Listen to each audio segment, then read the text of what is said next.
Hello friend. दोस्तों, भारत में मानव अधिकार की बात करें तो मानव अधिकारों के संरक्षण के लिए संयुक्त राष्ट्र ने मानव अधिकार परिषद जिसे यूएनएचआरसी का गठन किया। इसमें यूएन के 47 सदस्य देश शामिल थे। भारत को 2021 में छठी बार यूएनएससी के लिए चुना गया। भारत 2024 तक इसका सदस्य रहेगा। भारतीय संविधान में मानव अधिकारों को शामिल किया गया है। मूल अधिकारों में ही इसके लिए प्रावधान किए गए हैं। आर्टिकल 12 से लेकर 35 तक हर नागरिक को बिना भेदभाव के 6 मूल अधिकार दिए गए हैं। स्टेट पर ये अधिकार बाध्यकारी हैं। अगर इनका हनन होता है तो नागरिक कोर्ट का सहारा ले सकते हैं। वहीं संविधान के भाग 4 में नीति निर्देशक तत्वों में भी मानवाधिकार को सुनिश्चित किया गया है। देश में नागरिकों को कौन कौन से अधिकार हैं, अगर उसकी बात करें तो भारत में नागरिकों को मिलने वाले अधिकारों को 2 तरीके से बांटा गया है। पहला है आर्थिक, सामाजिक तथा सांस्कृतिक अधिकार और दूसरा है नागरिक राजनीतिक अधिकार। सामाजिक और सांस्कृतिक अधिकार में मिलने वाले अधिकार जो हैं वो निम्न प्रकार हैं।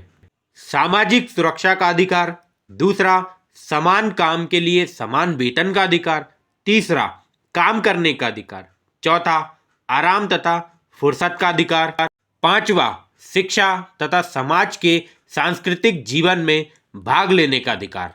वहीं नागरिक और राजनीतिक अधिकार की बात करें तो दासता से मुक्ति का अधिकार, निर्दयी अवमाननीय व्यवहार अथवा सजा से मुक्ति का अधिकार, कानून के समक्ष समानता का अधिकार, प्रभावशाली न्यायिक उपचार का अधिकार, आवागमन तथा निवास स्थान चुनने की स्वतंत्रता, शादी करके घर बसाने का अधिकार, विचार अभिव्यक्ति की स्वतंत्रता, उचित निष्पक्ष मुकदमे का अधिकार, मनमर्जी की गिरफ्तारी अथवा बंदीकरण से मुक्ति का अधिकार, न्यायालय द्वारा सार्वजनिक सुनवाई का अधिकार, अपराधी साबित होने से पहले बेगुनाही माने जाने का अधिकार, व्यक्ति की गोपनीयता, घर परिवार तथा पत्र व्यवहार में अवांछनीय हस्तक्षेप पर प्रतिबंध, शांतिपूर्ण ढंग से किसी स्थान पर इकट्ठा होने का अधिकार, शरणागति प्राप्त करने का अधिकार, राष्ट्रीयता का अधिकार, अपने देश की सरकारी गतिविधियों में भाग लेने का अधिकार, अपने देश की सार्वजनिक सेवाओं तक सामान पहुंच का अधिकार।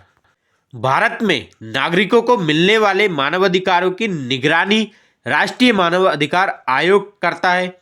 मानवाधिकारों के संरक्षण के मामले में यह देश की सर्वोच्च संस्था है। ये एक संवैधानिक निकाय है जिसका गठन 1991 के पेरिस सिद्धांतों के मुताबिक हुआ है। ये आयोग किसी भी मानवाधिकारों से जुड़े मामले में न सिर्फ दखल दे सकता है बल्कि जांच कर सकता है। इसके अलावा महिला आयोग और राष्ट्रीय अल्पसंख्यक आयोग भी मानवाधिकारों का संरक्षण करने वाली संस्था है। ये अधिकार हर एक व्यक्ति को है जो सबका जानना जरूरी है। तो दोस्तों, मिलते हैं नेक्स्ट वीडियो में किसी नए टॉपिक के साथ। तब तक के लिए जय हिंद, जय भारत।